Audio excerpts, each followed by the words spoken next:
passando un tir, è opportuno che almeno uno dei passeggeri salga sul cofano per insultare il camionista.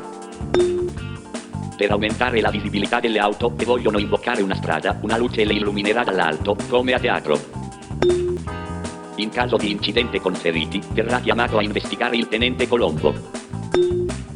Se l'auto davanti a voi va molto piano, è sempre opportuno starci attaccati al culo il più possibile per innervosire il guidatore.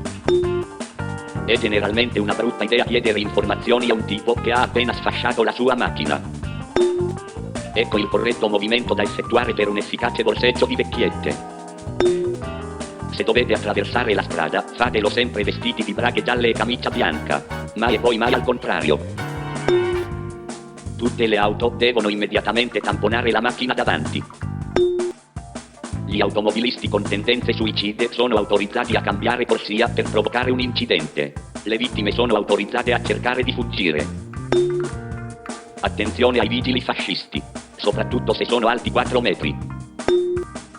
Se guidate una Prince del 1975 di colore verde, non stupitevi se fate fatica a trovare una fidanzata. In caso di colpo di stato, la precedenza va ai carri armati, ed è meglio evitare di discuterci. In un incrocio, tutte le vetture devono essere obbligatoriamente dello stesso modello e colore. Se durante un sorpasso provocate un incidente, rientrate nella vostra corsia e proseguite come se nulla fosse. È vietato invadere la corsia ausiliare di esclusivo uso per le vacche. È permesso che 3 veicoli tentino di parcheggiare nello stesso parcheggio, montando l'uno sopra l'altro. È obbligatorio portare sul tetto del veicolo una freccia visibile da lontano e indicante la direzione in cui dovete andare. Strada riservata alla corsa dei 110 ostacoli per macchine.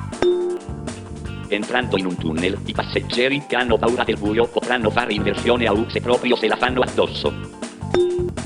Gli scuolabus devono recare dipinto sul tettuccio le parole School Bus perché gli aerei spia americani possano identificarli e, nel caso, evitare di bombardarli.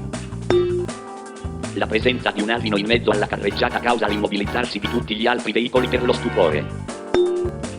Attenzione! Presenza di 690 gondole sulla carreggiata. È vietato dare passaggi ai turisti goffi.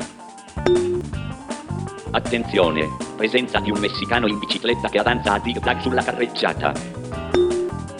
Qualora un veicolo fermo abbia perso dei sassi, è obbligatorio segnalarlo con un gigantesco triangolo di almeno 50 metri di lunghezza per lato.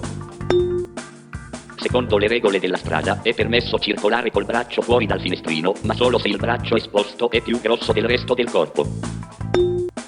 La presenza di un cantiere di lavoro in Italia è segnalata da un'enorme scritta sul suolo e dalla totale assenza di mezzi e persone.